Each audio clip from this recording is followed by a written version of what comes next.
It's midnight when my phone buzzes on the workbench. I'm elbow deep in the engine of my '98 Ford, grease coating my knuckles, when the screen lights up with a name I haven't seen in 12 months. Emily. My wife. Ex-wife. Hell, I don't even know what to call her anymore. The text makes my blood freeze. I've had my fun. I'm ready to be your wife again. Can we talk? I nearly dropped my wrench into the engine block. After a year of radio silence, after walking out on our 15-year marriage because she needed space to find herself, Emily Mallory thinks she can waltz back into my life with a text message. Pine Hollow, New York isn't the kind of place where secrets stay buried. Population 8,000, and every single one of them knew when Emily packed her designer suitcases and moved into that fancy downtown loft.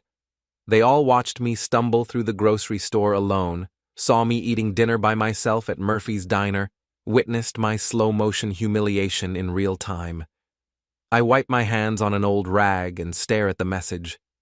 The audacity is breathtaking, even for Emily. She always had this way of assuming the world would bend to her schedule, that people would wait around while she figured out what she wanted. My phone buzzes again. Jake? I know you're awake. Your truck's in the driveway. Of course she drove by, probably in that silver BMW her architecture firm leased for her. Emily always loved making an entrance, and apparently leaving one too.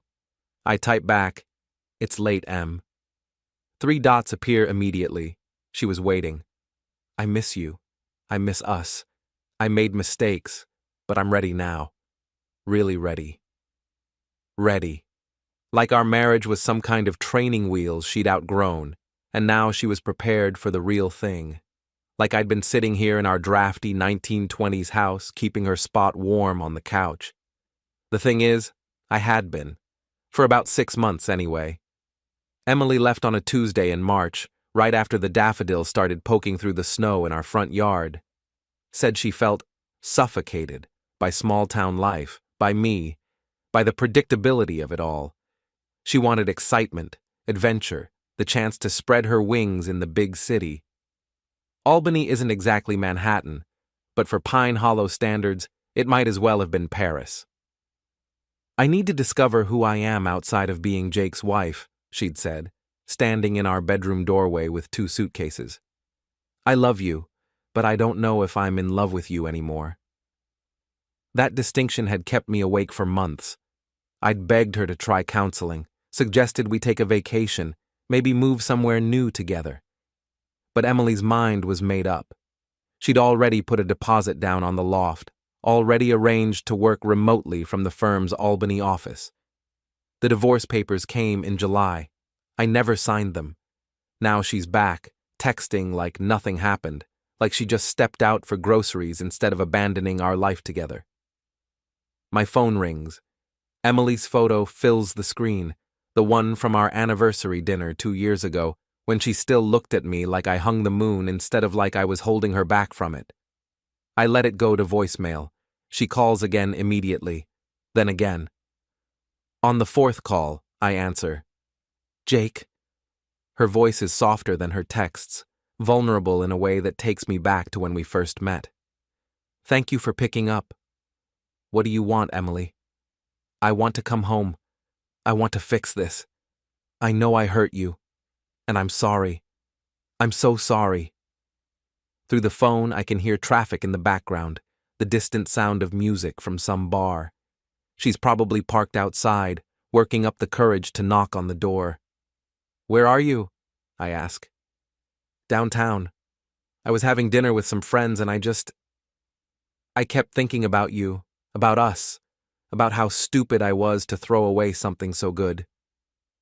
Friends. In Pine Hollow, that could only mean one group of people, the wives of the guys I used to hang out with before Emily left and everything got complicated. Before I became the cautionary tale they whispered about over wine. It's been a year, Em. I know, and I hate myself for wasting so much time, but I'm different now. I've grown. I know what I want. And what's that? You. Our life. Our home. I want to be your wife again, Jake. Really be your wife. I close my eyes, leaning against the truck's bumper. part of me, the part that still loves her despite everything, wants to believe it, wants to think that maybe she really did just need time to appreciate what we had. But the other part, the part that's been nursing this wound for 12 months, knows better. I need to think about this, I say finally. Of course, take all the time you need. I'm staying at the Comfort Inn on Route 9 for now. Room 237. I'm not going anywhere, Jake. Not this time. After she hangs up, I stand in my driveway for a long time, looking up at the stars barely visible through the streetlight glare. The house behind me feels too big and too small at the same time, empty without Emily, but somehow cramped with all the memories we'd built inside those walls. My neighbor Mrs. Patterson's curtain twitches. Even at midnight, Pine Hollow's gossip network is operational. I head inside, past the living room where Emily's reading chair still sits in the corner, past the kitchen where her coffee mug still hangs on the hook she claimed 15 years ago. I've become a curator of my own life, preserving everything exactly as she left it. In our bedroom, my bedroom now, I sit on the edge of the bed and replay the conversation. Something about it felt off, rehearsed maybe. Emily always was good at saying what people wanted to hear, especially when she wanted something in return. I pull up her social media, something I'd stopped doing months ago for my own sanity. Her Instagram is full of pictures from the past year, Emily at art galleries, Emily at rooftop bars, Emily hiking in the Adirondacks with people I don't recognize. She looks happy, free, exactly like someone who'd found herself. But in the most recent photos, something's different.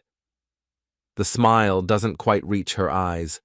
The captions are shorter, less enthusiastic. The last post is from 3 weeks ago. I'm about to close the app when I notice something in one of the photos from last month. Emily's at some kind of work event, surrounded by her colleagues from the architecture firm. She's laughing at something, her hand resting on the arm of a tall guy in an expensive suit. The guy looks familiar, but I can't place him. I screenshot the photo and zoom in on his face. Mid-30s, perfectly styled hair, the kind of confident smile that comes from never being told no. He's wearing a watch that probably costs more than my truck. In the comments, someone tagged him. A Trent Wilcox, our architect, Trent Wilcox. The name doesn't ring a bell, but something about his face nags at me. I click on his profile. His bio reads, Senior Associate at Morrison & Associates, designing the future, one building at a time, Albany born and raised. His feed is exactly what I'd expect. Expensive restaurants, weekend trips to the Hamptons, photos of architectural projects with captions full of industry jargon. The kind of guy who probably uses words like curated and artisanal without irony. But it's the recent photos that make my stomach drop. There's Emily, not tagged, but definitely Emily, in the background of a shot from some wine bar. Then another one, from what looks like a hiking trail. Then a third, taken at a restaurant I recognize from downtown Albany. They're not couple photos exactly, but they're together enough times that it's clearly not coincidental. I scroll back through months of posts, looking for more evidence. It's subtle. Emily in a group shot here, reflected in a window there, her laugh captured in the corner of a video. But once you start looking, it's impossible to miss. My wife, ex-wife, whatever, spent her year of self-discovery with Trent Wilcox, and now she's ready to be my wife again. I set my phone on the nightstand and stare at the ceiling. The house creaks around me, settling into itself the way old houses do. Somewhere in the walls, a mouse skitters across the insulation. Normal sounds that I've learned to find comforting in the long, quiet months since Emily left. But tonight, they sound different. Tonight, they sound like the prelude to something ending. I wake up at 6, same as always.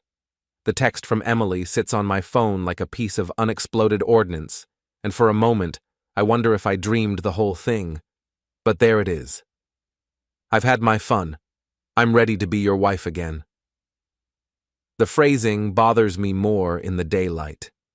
Had her fun. Like our marriage was the responsible choice after a year of spring break. I make coffee in the kitchen Emily renovated 3 years ago, back when she still cared about our house, our life together. She'd spent weeks picking out the perfect subway tile, the exact shade of blue for the cabinets. Now it just feels like a museum exhibit. Marriage, circa 2020-2023. My phone buzzes with a text from my business partner, Danny. Heard Emily's back in town. You okay? Pine Hollow's information network is faster than the internet. Mrs. Patterson probably had the whole story posted on the neighborhood Facebook group before I'd even gone to bed. I text back, fine, just rumors. But I'm not fine, and it's not just rumors. I shower and dress for work. Mallory Construction has a kitchen renovation starting today on the other side of town. Physical work has been my salvation this past year. Something concrete and fixable when everything else in my life felt broken beyond repair. As I'm loading tools into my truck, a silver BMW turns onto my street. Emily. She parks across from my driveway and sits there for a moment, checking her reflection in the rearview mirror. Even from 50 feet away, I can see her hands shaking slightly as she applies lipstick. When she gets out of the car, I'm struck by how different she looks. Not bad different, Emily could never look bad, but polished in a way that feels foreign. Her hair is shorter, styled in one of those deliberately messy cuts that probably costs more than I spend on groceries in a month. Her clothes are more expensive too, designer jeans and a leather jacket that definitely wasn't in her closet when she left. Jake. She walks toward me carefully, like she's approaching a spooked horse. You look good. I probably don't. I've lost weight this past year, and not in a healthy way. Too many skipped meals, too many nights when beer seemed easier than cooking for one. Emily. I close the truck's tailgate, not moving toward her. You're up early. I couldn't sleep. I kept thinking about our conversation last night. She stops a few feet away, close enough that I can smell her perfume. It's different too. Something expensive and sophisticated that doesn't smell like the Emily I married. I'm heading to work. I know. I remember your schedule. She smiles, and for a second it's like looking at a ghost of our old life. I was hoping we could grab breakfast. Murphy's Diner, like we used to. Murphy's Diner, where we had our first date 17 years ago. Where we used to go every Sunday morning after church, splitting the newspaper and arguing about the crossword puzzle. Where I ate alone for months after she left, until the pitying looks from the waitresses became too much to bear. I can't. I have a job starting at 8. Oh. Her face falls. Maybe lunch then? Or dinner? I'm staying in town for a while, Jake. I meant what I said last night. About having your fun? She flinches. That came out wrong. I didn't mean it like that. How did you mean it? Emily looks down at her hands, twisting the wedding ring that somehow found its way back onto her finger. I meant that I was confused. I thought I needed something else, something more exciting. But I was wrong. I was so wrong. What changed? I did. I realized that excitement isn't the same as happiness, that freedom isn't the same as fulfillment. She looks up at me, and her eyes are bright with unshed tears. I realize that I already had everything I needed, and I threw it away because I was too stupid to see it. It's a good speech, probably one she's been practicing. I really do have to go to work, I say, opening my truck door. Jake, wait. She steps closer. I know this is sudden. I know I have no right to expect anything from you, but please just think about it. Think about us. About giving me a chance to make this right. I get in the truck and start the engine. Through the windshield, I watch Emily step back onto the sidewalk, her perfect composure finally cracking a little. As I drive away, I see her in my rearview mirror, standing alone in front of the house we used to share. The job site is a welcome distraction. Mrs. Chen wants her kitchen updated, new cabinets, new countertops, new appliances, the kind of complete overhaul that takes weeks and requires complete focus. Danny's already there when I arrive, measuring cabinet spaces with the meticulous care that makes him a good partner. So, he says without looking up from his tape measure, want to talk about it? Danny Rodriguez has been my business partner for 8 years and my friend for longer than that. He was my best man at my wedding, Sophie's godfather, the guy who showed up with beer and pizza every Friday night for the first 2 months after Emily left. Nothing to talk about. Uh-huh. He writes down a measurement and moves to the next cabinet. That's why you look like you've been hit by a truck. I start removing cabinet doors, stacking them carefully against the wall. Physical work, methodical and predictable. She wants to get back together. And I don't know what to think. Danny sets down his tape measure and looks at me. Jake, you're my friend, so I'm going to be honest with you. Emily left you. She walked out on 15 years of marriage because she was bored. She put you through hell, made you the talk of the whole town, and now she shows up after a year expecting you to take her back? People change. Do they? Or do they just get tired of their new toy? I don't answer, but Danny's words hit closer to home than I want to admit. We work in relative silence for the next few hours, the familiar rhythm of demolition providing a soundtrack to my churning thoughts. But around noon, my phone starts buzzing with texts. The first is from Emily. Thinking about you. Hope work is going well. The second is from my daughter Sophie, away at college. Mom texted me, said she's trying to work things out with you. Dad, please be careful. The third is from a number I don't recognize. Jake Mallory? This is Trent Wilcox. I think we should talk. I stare at that last message for a long time. Trent Wilcox, the architect from Emily's Instagram photos, the one who's been spending time with my wife during her year of self-discovery. Danny notices me standing frozen with my phone. What is it? I show him the message. He reads it and whistles low. Well, that's interesting. What are you going to do? I have no idea. My phone buzzes again. Another message from Trent. I know this is awkward, but there are things you should know. Can we meet somewhere? I'll be in Pine Hollow this afternoon. You should meet with him, Danny says. Are you insane? Think about it, Jake.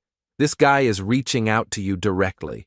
Why would he do that unless he has something important to say? Maybe something Emily doesn't want you to know. I consider this. Danny's right. It doesn't make sense for Trent to contact me unless he has a reason.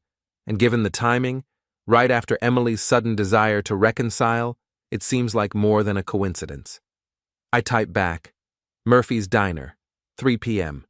His response is immediate. I'll be there. Thanks for agreeing to this. The rest of the workday passes in a blur. I go through the motions of demolition, but my mind is elsewhere, trying to imagine what Trent Wilcox could possibly want to tell me. At 2:45, I clean up and head to Murphy's Diner. The place hasn't changed in 20 years. Red vinyl booths, black and white checkered floor, a jukebox in the corner that still plays songs from the 80s. It's the kind of place that exists in every small town in America, where the coffee is strong and the pie is homemade and everybody knows everybody else's business. I take a booth in the back and order coffee from Dolores, who's been waitressing here since before I was born. Heard Emily's back, she says, not bothering with subtlety. You two working things out? We'll see. Dolores has opinions about everything, but she's smart enough to know when to keep them to herself. Let me know if you need anything else, honey.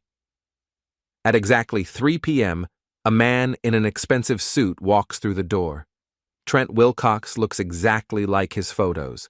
Tall, polished, the kind of guy who probably gets his hair cut every 2 weeks and his shoes shined every month.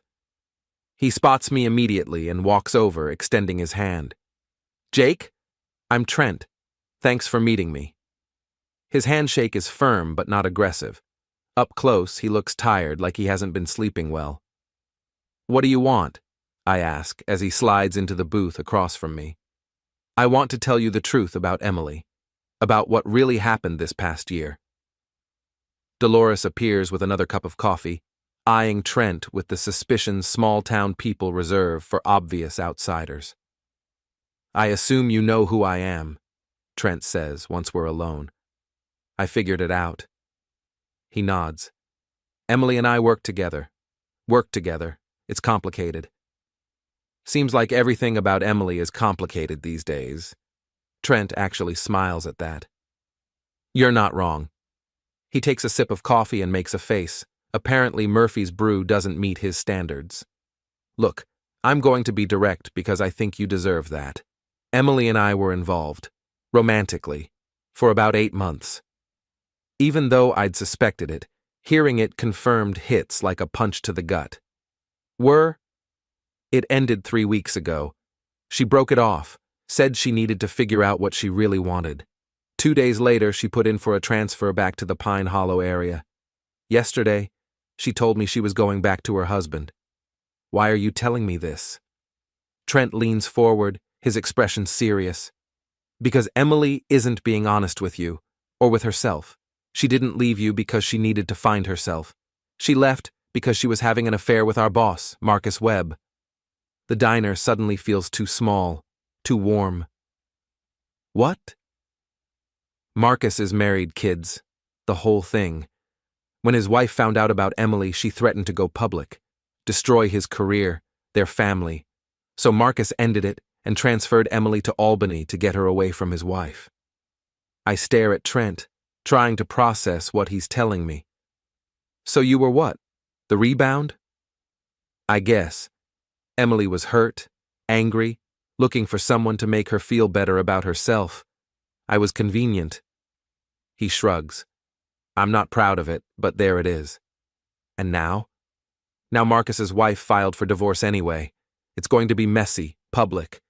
Emily's name is going to come out, and when it does, her career in Albany is over. She needs somewhere to run, and apparently that somewhere is back to you." I sit back in the booth, my head spinning. This is so much worse than I'd imagined. Emily didn't leave me for another man. She left me because she got caught with another man, then spent a year with a second man, and now she's running back to me because her house of cards is falling down. "Why should I believe you?" I ask. Trent pulls out his phone and scrolls through his messages. He turns it toward me, showing a text conversation with Emily from 2 days ago. "Emily, I can't do this anymore. I'm going back to Jake." Trent, You're making a mistake. You don't love him." Emily, "Love doesn't matter. I need stability. I need someone who won't abandon me when things get complicated." Trent, "That's not fair to him." Emily, "Jake will take me back. He always does." I read the messages twice, my chest tightening with each word. "There's more," Trent says, taking back his phone. "But I think you get the picture. Why are you showing me this? What's in it for you?" For the first time since he sat down, Trent looks uncomfortable. "Honestly, I'm angry. Emily used me, and now she's planning to use you. I thought you should know what you're getting into. Or you're trying to sabotage her because she left you." "Maybe a little of both," he admits, "but that doesn't make it less true." We sit in silence for a moment, the weight of this new information settling between us. "What are you going to do?" Trent asks. "I don't know. For what it's worth, I don't think Emily is a bad person. I think she's scared and making bad choices because of it. But you deserve better than being someone's safety net." Trent stands up and drops a 20 on the table. "I'm sorry to be the bearer of bad news, but I thought you should know what you're really dealing with." After he leaves, I sit in the booth for another hour, drinking coffee and trying to make sense of everything I've learned. Emily didn't leave me because she was unhappy with our marriage. She left because she got caught cheating and needed an escape route. She spent a year with Trent, not because she was finding herself, but because she was running from the consequences of her actions. And now, with her Albany life falling apart, she's back, ready to be my wife again. The worst part is Trent's probably right. I would take her back. Despite everything, despite the lies and the betrayal and the humiliation, part of me still loves the woman I married 15 years ago. but that woman might not exist anymore. My phone buzzes with a text from Emily. How was your day? I've been thinking about us, about all the good times we had. I miss those days, Jake. I miss being happy with you. I stare at the message for a long time before typing back. We need to talk. Tonight. 7 o'clock, our house. Her response comes immediately. Yes. Thank you for giving me a chance. I love you. I don't text back. Emily arrives at exactly 7 o'clock, carrying a bottle of wine and wearing the blue dress I bought her for our anniversary 2 years ago. She's trying to recreate something, some memory of better times, but it feels like watching an actress play a role she's forgotten how to perform. I brought your favorite, she says, holding up the bottle. That Pinot Noir from the place in Napa we visited. We never went to Napa together. That was something she did with Trent, probably, or maybe Marcus Webb. But I don't correct her. Come in.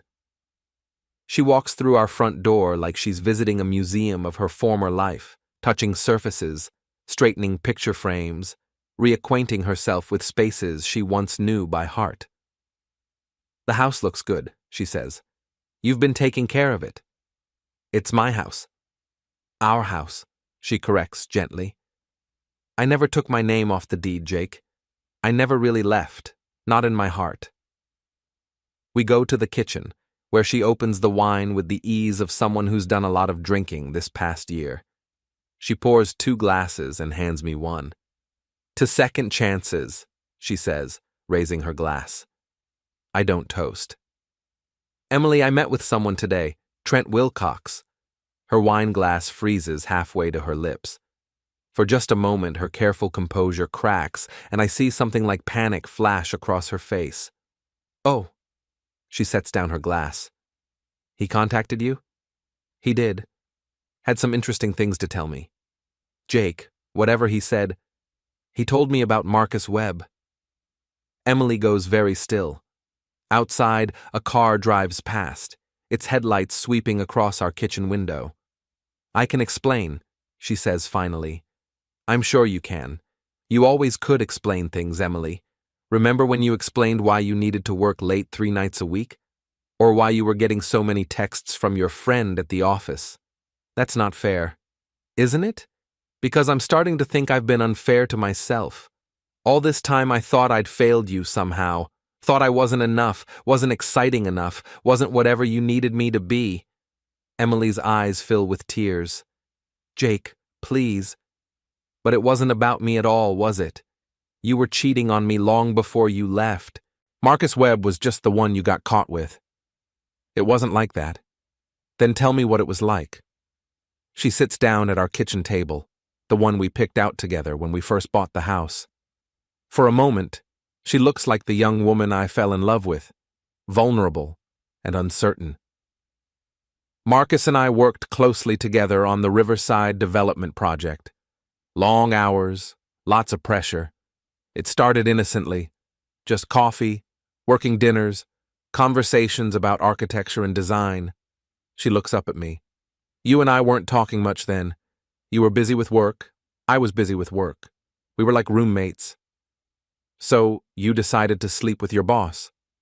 It wasn't a decision. It just happened. One night we were working late and... She trails off, shaking her head. I know how that sounds.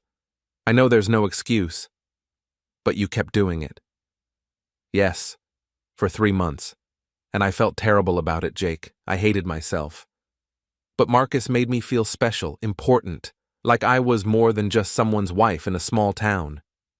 So why didn't you just ask for a divorce? Why the whole charade about needing space to find yourself? Emily's composure finally breaks completely.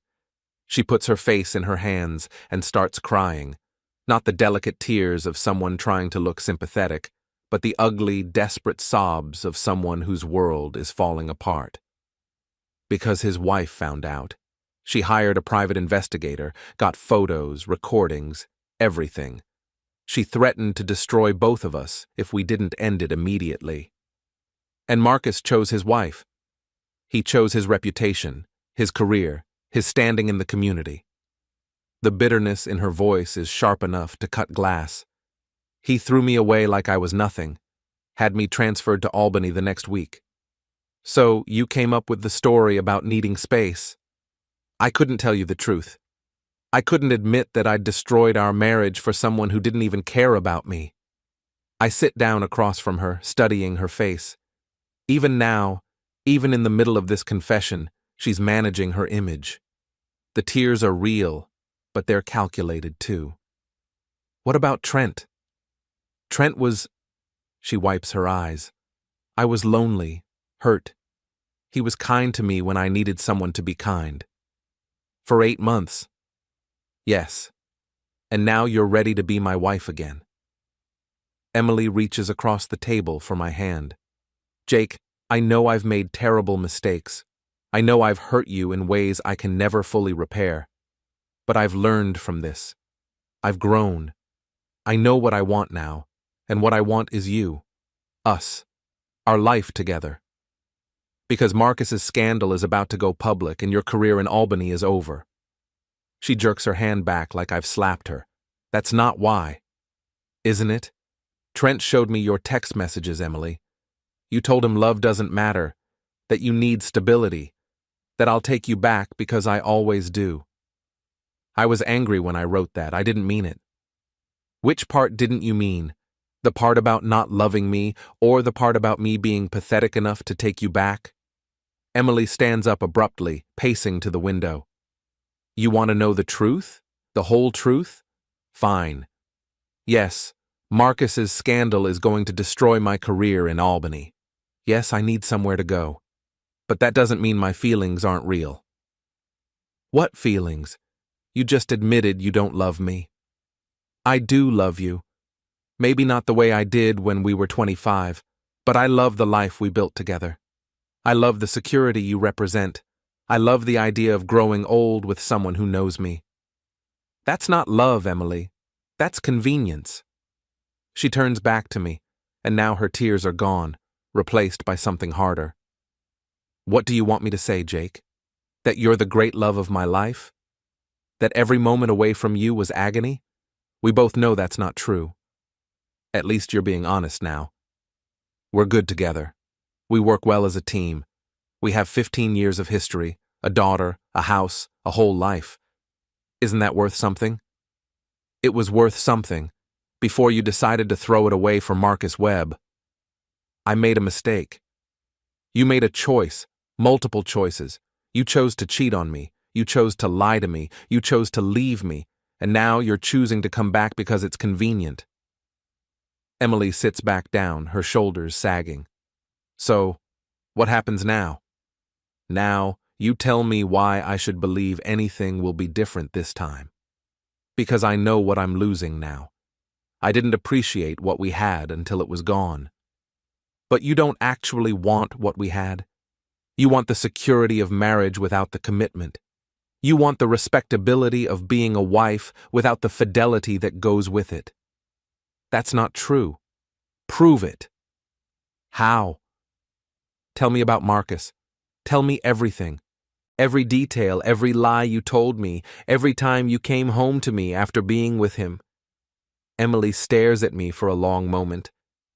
Why would you want to know that? Because if we're going to have any chance of making this work, there can't be any more secrets. I need to know exactly what I'm forgiving. Jake, tell me or leave. Those are your options. She closes her eyes, and when she opens them again, something has shifted. The performance is over.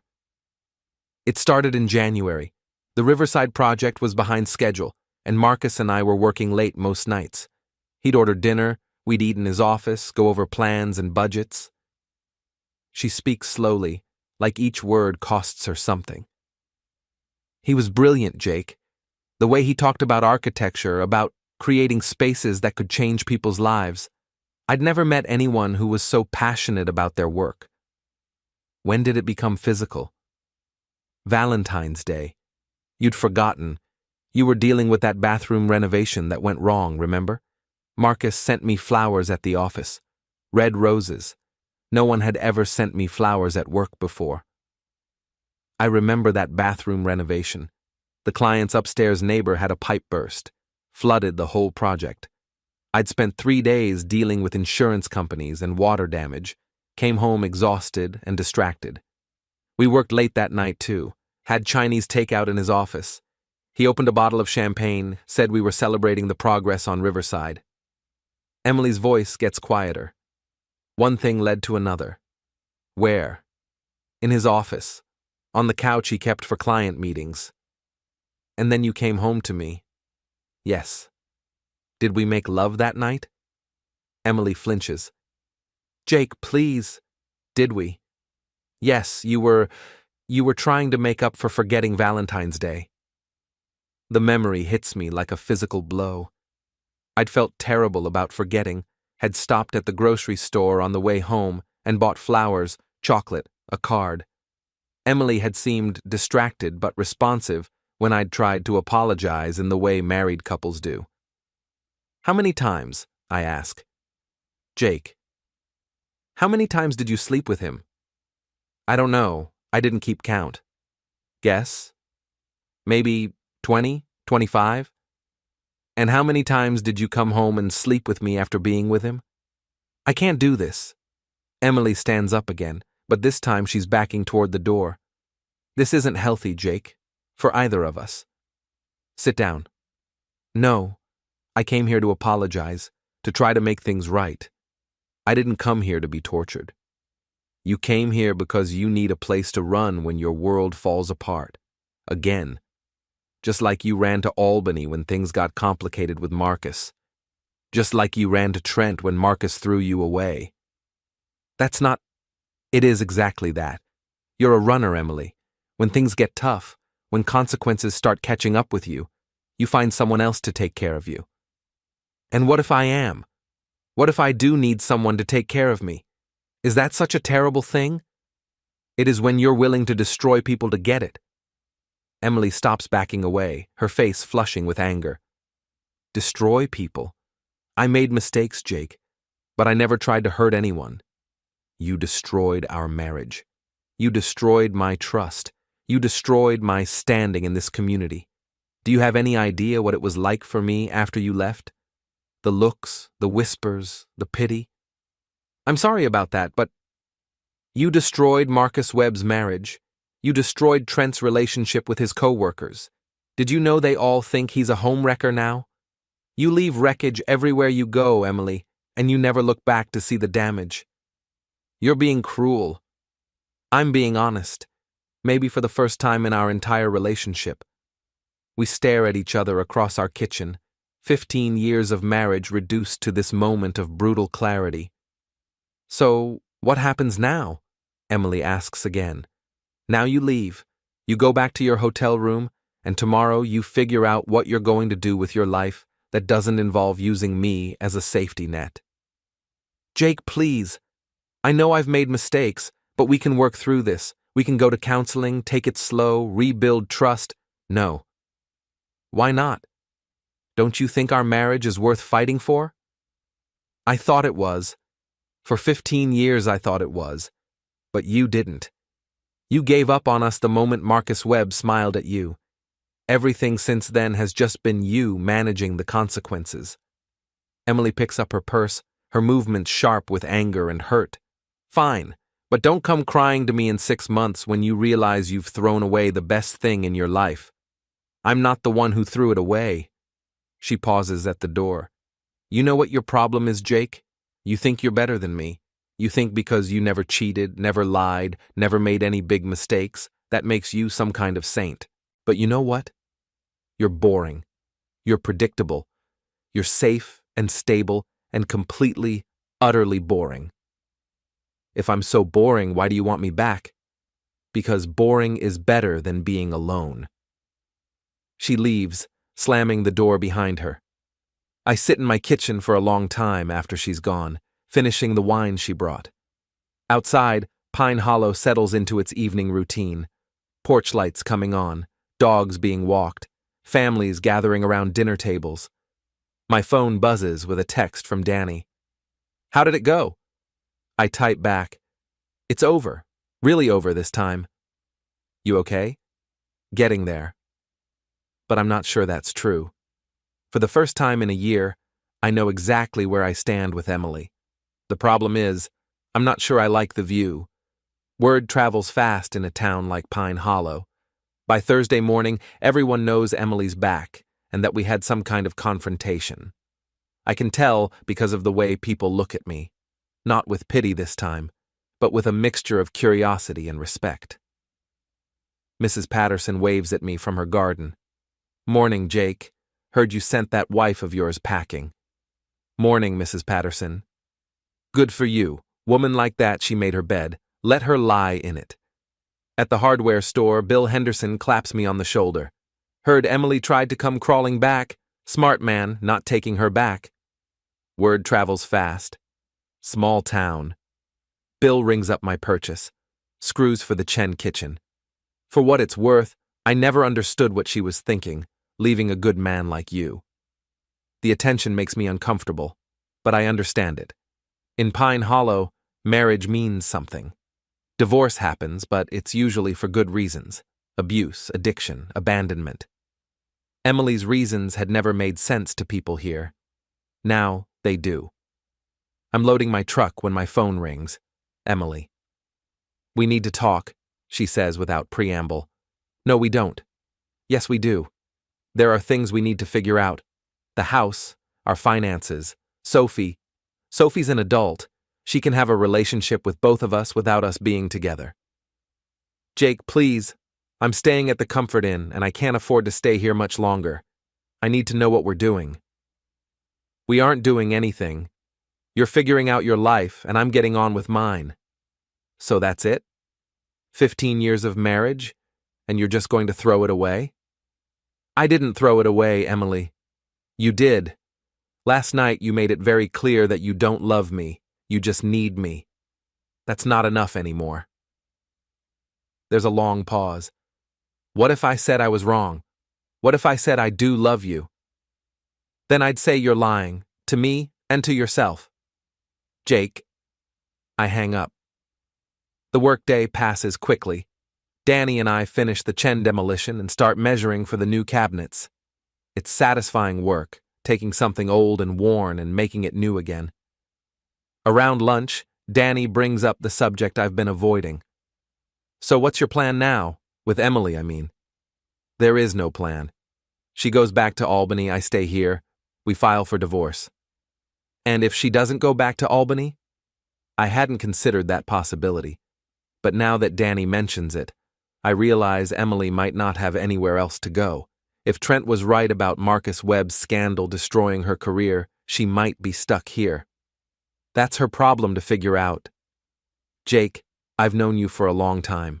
You're not a cruel person. If Emily's really got nowhere to go. She made her choices, Danny. I can't keep rescuing her from the consequences. But his words stick with me for the rest of the day. That evening, I'm grilling a burger on my back porch when Sophie calls. Dad? I talked to Mom today.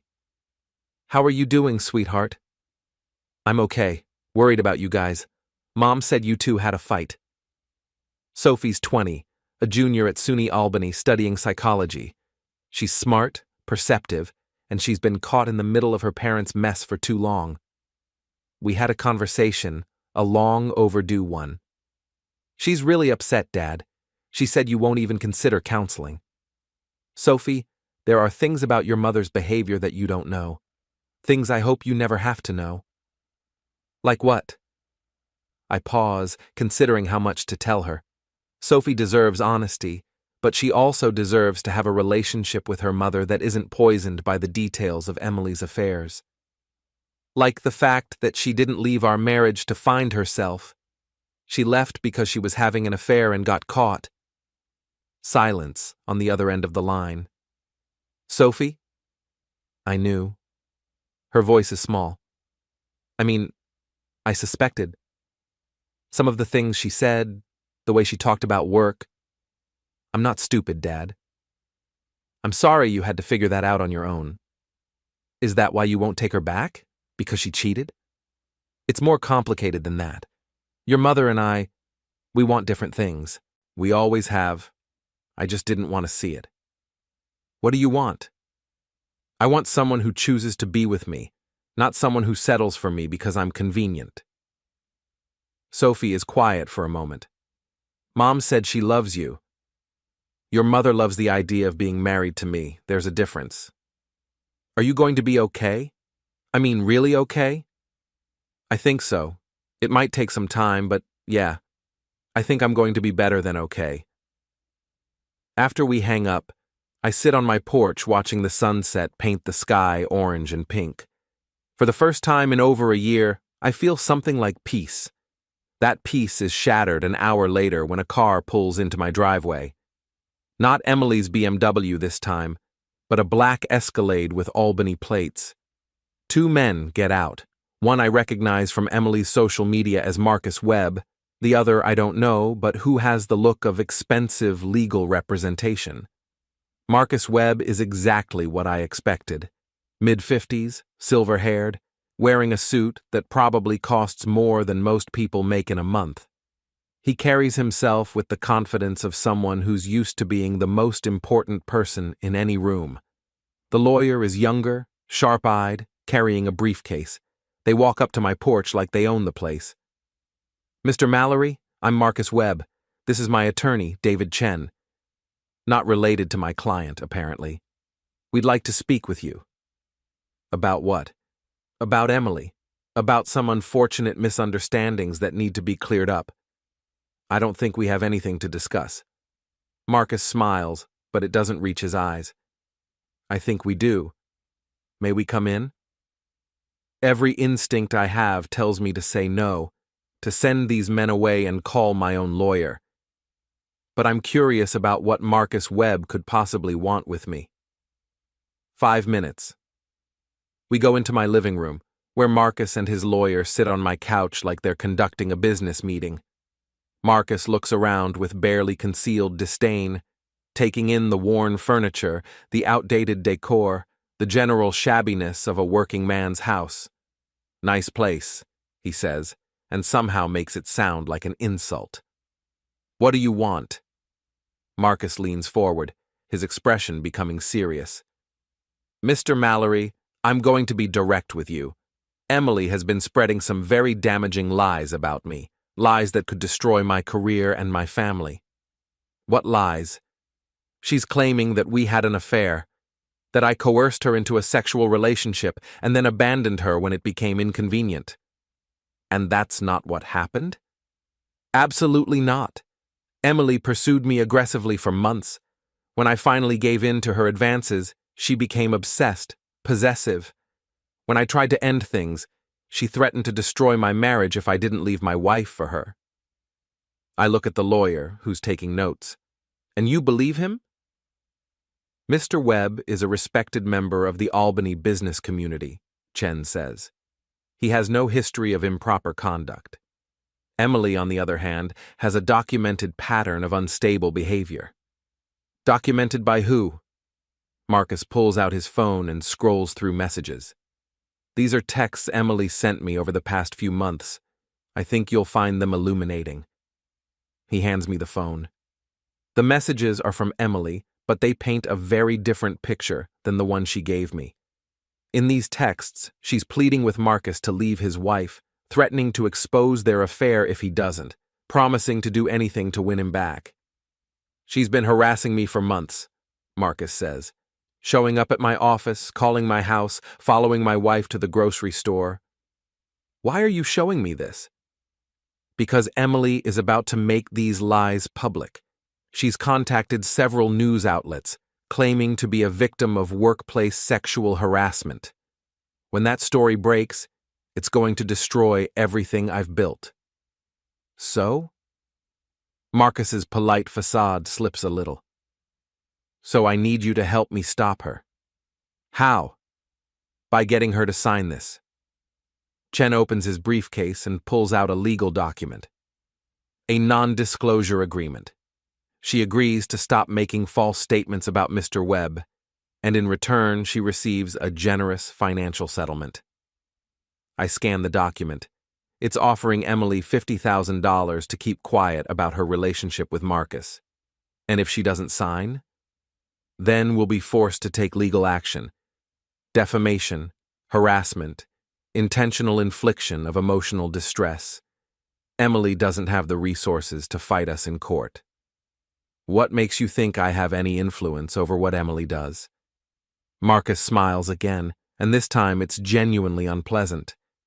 Because despite everything she's put you through, you still care about her. And because you're a decent man who doesn't want to see the mother of his child destroyed. Even if she deserves it? That's not for me to judge. I just want this situation resolved quietly, with minimal damage to everyone involved. I set the document on my coffee table. I'll think about it. Time is a factor here, Mr. Mallory. Emily has scheduled interviews with reporters for this weekend. If she goes through with them, then you'll sue her. The rain had eased to a fine mist by the time I left Murphy's, but the chill clung to my skin like regret. Emily's silhouette had vanished down the block, her steps quick and uncertain, as if she half expected someone to call her back and revoke the fragile hope I'd just handed her. I drove home slowly, windows cracked, letting the wet night air dilute the smell of diner grease and coffee that still clung to my jacket. Inside my apartment, the silence felt heavier than usual. I didn't turn on lights, just dropped my keys on the counter and sank onto the couch. The NDA sat on the coffee table where I'd left it, its crisp edges mocking me under the glow of the street lamp filtering through the blinds. 50,000. A number that sounded generous until you considered what it bought. Emily's future silence, Marcus Webb's continued impunity, and my own complicity if I pushed her toward it. I pulled out my phone and scrolled through our text thread. Her messages from the past week were a timeline of unraveling, short at first, then frantic, then apologetic.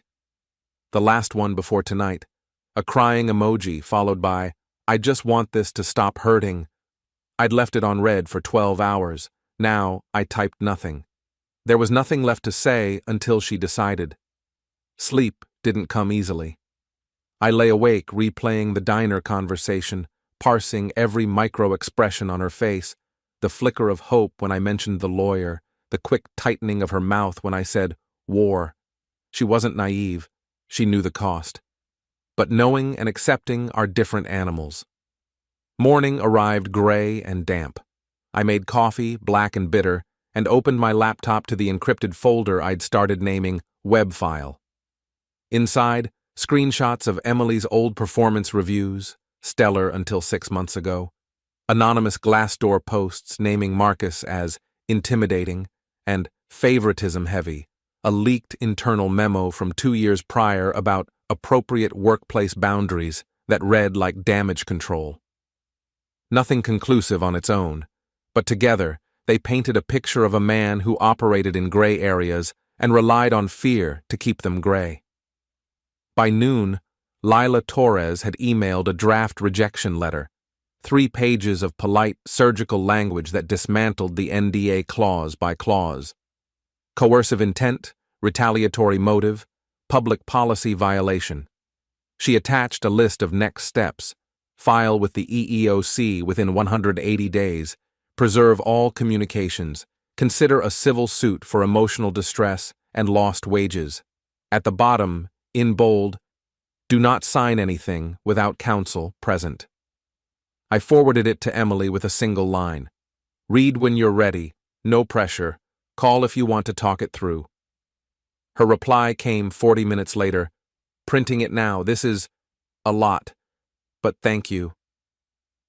The afternoon passed in a blur of client calls and half-hearted emails. My mind kept drifting back to Marcus Webb. I'd never met him, only seen the polished headshots, silver hair, easy smile, the kind of face that sells venture capital and board seats. In one photo, he stood beside a podium at Davos, arms crossed, looking untouchable. Untouchable people stay that way by making sure no one dares touch them. Around 4, my phone rang. Unknown number, I answered cautiously.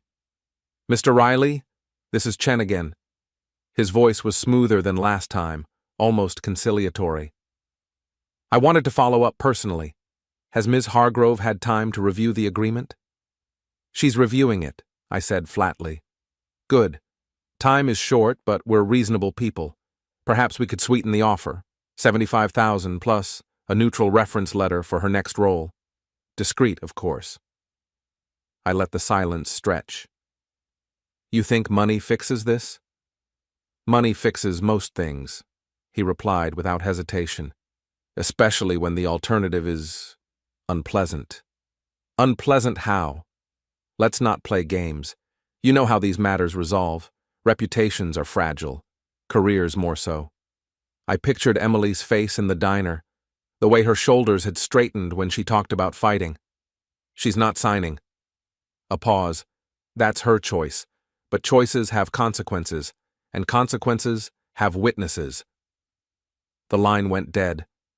I stared at the phone, adrenaline prickling my scalp. Threat delivered, deniably. Classic. That evening, I met Emily at a small park 2 blocks from her apartment. Neutral ground, no diners, no rain. She was already there when I arrived, sitting on a bench under a dripping oak, thermos in hand. She looked exhausted but composed, hair in a loose braid, dark circles under her eyes that no concealer could hide. You okay? I asked, sitting beside her. No, but I'm here. She handed me the thermos. Chamomile. Figured we could use calm. I took a sip. Warm, floral, grounding. Torres sent the draft? Yeah, I read it twice. Then I cried for an hour. Then I got angry. She exhaled through her nose. 75 now, right? He called you? I nodded. Tried to bargain. She laughed, short and sharp. Of course he did. That's what he does. Negotiate until the other side breaks. So what's your decision? Emily stared at the path ahead, where a jogger pushed a stroller through puddles. I keep thinking about the girl who started at Webb 3 years ago.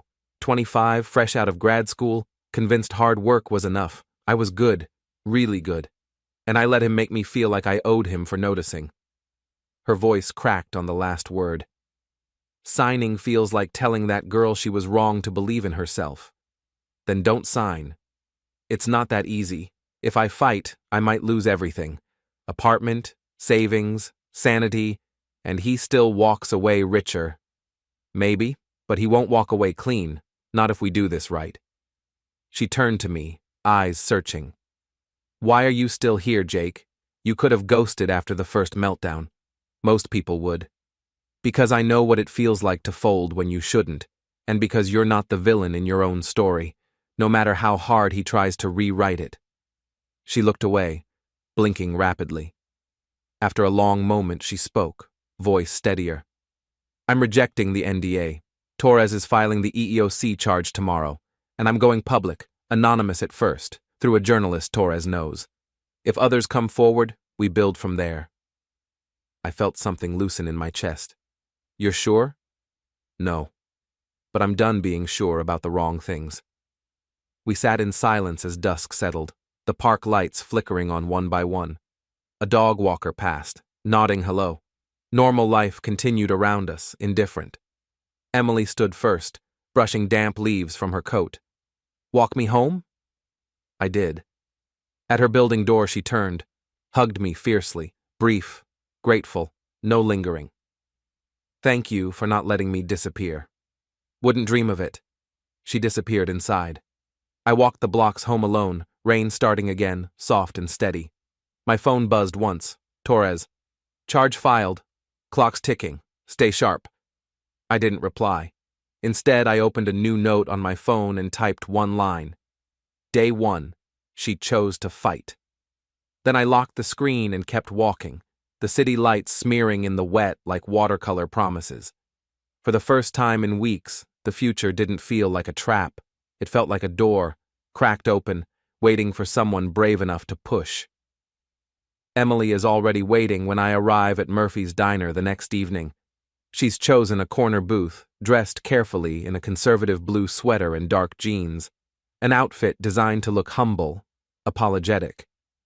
She stands when she sees me, her smile nervous but hopeful. Jake, thank you for coming. I slide into the booth across from her, noting the dark circles under her eyes, the way her hands shake slightly when she reaches for her coffee cup. She looks like someone who hasn't been sleeping well. You look tired. I haven't been sleeping much. I keep thinking about what you said about the choices I've made. She leans forward. I've been doing a lot of soul-searching, Jake. I think you were right about some things. Which things? About me running away when things get difficult. About using people as safety nets. She takes a shaky breath. I don't want to be that person anymore. Dolores appears with coffee for me, eyeing Emily with obvious disapproval. The whole town knows the story by now, and Emily isn't winning any popularity contests. So what do you want to be? I ask once we're alone. I want to be someone who takes responsibility for her mistakes, someone who faces consequences instead of running from them. Emily's eyes are bright with unshed tears. I want to be someone worthy of a second chance. Emily, I need to tell you something. Marcus Webb came to see me yesterday. Her face goes white. What? He brought his lawyer. They want you to sign a non-disclosure agreement. Oh, God. Emily puts her head in her hands. What did you tell them? I told them I'd think about it. I pull the NDA from my jacket and slide it across the table. They're offering you $50,000 to keep quiet about your affair. Emily stares at the document like it's a snake. And if I don't sign? They'll sue you. Defamation, harassment, emotional distress. They'll destroy you in court. They can't prove I'm lying. Can't they? Marcus showed me text messages, Emily. Messages where you're begging him to leave his wife, threatening to expose him if he doesn't. Emily's shoulders slump. Those messages. I was desperate. Hurt. I wasn't thinking clearly. So you did threaten him? Not the way it sounds. I never tried to blackmail him or anything like that. I loved him, Jake. I thought he loved me too. When he threw me away like I was nothing, I said things I shouldn't have said. What kind of things? I told him I'd tell his wife about us if he didn't at least give us a chance. I know how that looks, but I wasn't trying to destroy his marriage. I was trying to save what we had. I study her face, looking for signs of deception. Emily's always been a good liar, but right now she looks genuinely shaken. Marcus says you've been harassing him, following his wife, showing up at his office uninvited. I went to his office twice, Jake, and I never followed his wife anywhere. I ran into her at the grocery store once, completely by accident. Emily's voice rises slightly. He's making me sound like some kind of stalker. Are you planning to go to the media? Emily looks surprised. What? No. Why would I do that? Marcus seems to think you've scheduled interviews with reporters, that you're planning to accuse him of sexual harassment. That's insane. I never contacted any reporters. Emily shakes her head. Jake, I made mistakes, but I'm not trying to destroy Marcus. I just want to move on with my life. I believe her, which surprises me. Emily's many things, but she's not vindictive. She's selfish, impulsive, willing to hurt people to get what she wants, but she doesn't seek revenge. So, where does that leave us? I don't know. Marcus and his lawyer seemed pretty convinced you were going public. Maybe someone else is feeding them information, making them think I'm more of a threat than I actually am. Like who? I don't know. Someone who benefits from Marcus thinking I'm dangerous.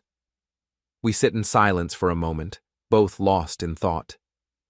What do you think I should do? Emily asks finally. About the NDA? That's your choice. I'm asking for your advice. Why would you want my advice? According to you, I'm boring and predictable. Emily winces. I was angry when I said that. I didn't mean it. Yes, you did. You meant every word. And you know what? You were right. I am boring and predictable. I go to work, I come home, I pay my bills, I mow my lawn. I don't have affairs with my boss or run off to find myself or create drama wherever I go. Jake, but you know what else I am? I'm reliable. I'm honest. I keep my promises. and I deserve better than someone who sees those qualities as character flaws. Emily starts crying, not the calculated tears from the other night, but genuine sobs of grief and regret. I know you deserve better. I've always known that. That's why I was so afraid of losing you. So you cheated on me? I cheated because I was scared that I wasn't good enough for you, that eventually you'd realize you could do better and leave me. That doesn't make any sense. It doesn't have to make sense. It's how I felt. Emily wipes her eyes with a napkin. You were always so steady, so sure of yourself. I felt like I was constantly trying to measure up, and I was always falling short. So you had an affair to prove you were falling short? I had an affair because Marcus made me feel special, important, like I was worth pursuing. She looks up at me. You stopped pursuing me years ago, Jake. You loved me, but you took me for granted. I took you for granted because I thought we were solid. I thought we were a team. We were, but I needed to feel like you still wanted me, not just that you loved me out of habit. I consider this. There's probably some truth to it. After 15 years of marriage, I had gotten comfortable. I'd stopped trying to impress Emily, stopped working to win her affections. But that didn't excuse what she'd done. Even if that's true, it doesn't justify cheating. No, it doesn't. Nothing justifies that. Emily reaches across the table for my hand, and this time, I don't pull away. Jake, I know I've destroyed what we had. I know there's probably no going back. But I want you to know that leaving you was the biggest mistake of my life. Why? Because Marcus didn't work out? Because Trent didn't work out? Because your career is falling apart? Because I realized that what we had was real. It wasn't exciting or dramatic or passionate, but it was real. It was solid. It was something I could build a life on. But you don't love me. Emily is quiet for a long moment. I don't know what love means anymore, Jake. I thought I loved Marcus, but that was just obsession. I thought I loved the excitement, the danger, the feeling of being desired, but those feelings don't last. And what we had does? What we had was partnership, friendship, mutual respect, trust. She laughs bitterly. At least it was until I destroyed the trust. So what are you saying? I'm saying that maybe love isn't just about passion and excitement. Maybe it's about choosing someone every day, even when it's boring, even when it's predictable. Maybe it's about building something together that's bigger than just feelings. That sounds like you're trying to convince yourself as much as me. Maybe I am. Emily lets go of my hand. Jake, I don't expect you to take me back. I don't even know if I deserve another chance. But I want you to know that I understand now what I threw away. And what's that?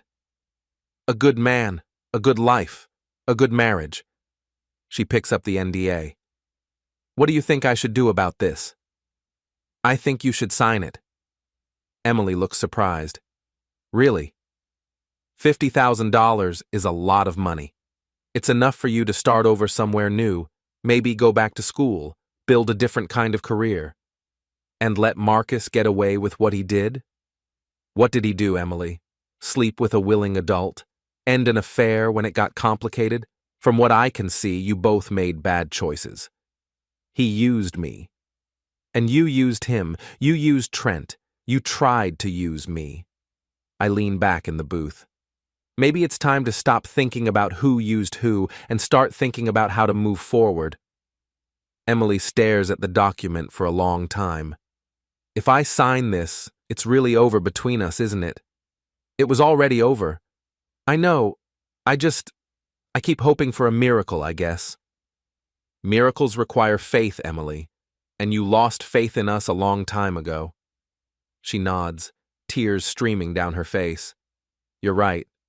I did. Emily pulls a pen from her purse and signs the NDA with shaking hands. When she's finished, she slides it back across the table. There, it's done. What will you do now? I don't know. Leave Pine Hollow, obviously. Start over somewhere else. She looks around the diner, taking in the familiar surroundings. I'll miss this place. You could have stayed. All you had to do was choose us. I know, but I've never been good at choosing the right thing. We sit in silence for a few more minutes, the weight of 15 years settling between us. I should go, Emily says finally. I need to pack, figure out where I'm going. Emily? She pauses, half standing. For what it's worth, I hope you find what you're looking for. What if what I was looking for was right here all along? Then you'll have learned an expensive lesson. Emily nods, understanding that this is really goodbye. Take care of yourself, Jake. You're a good man. Don't let what I did make you think otherwise. After she leaves, I sit in the booth for another hour, drinking coffee and watching Pine Hollow settle into evening. Through the window, I can see people walking their dogs, teenagers hanging out in the parking lot of the gas station, families heading home from dinner. Normal life in a normal town. My phone buzzes with a text from Danny. How did it go? It's over, I type back. Really over this time. You okay? Getting there. And for the first time in over a year, I think that might actually be true. I pay my check and head home to my empty house, but it doesn't feel empty anymore. It feels like mine.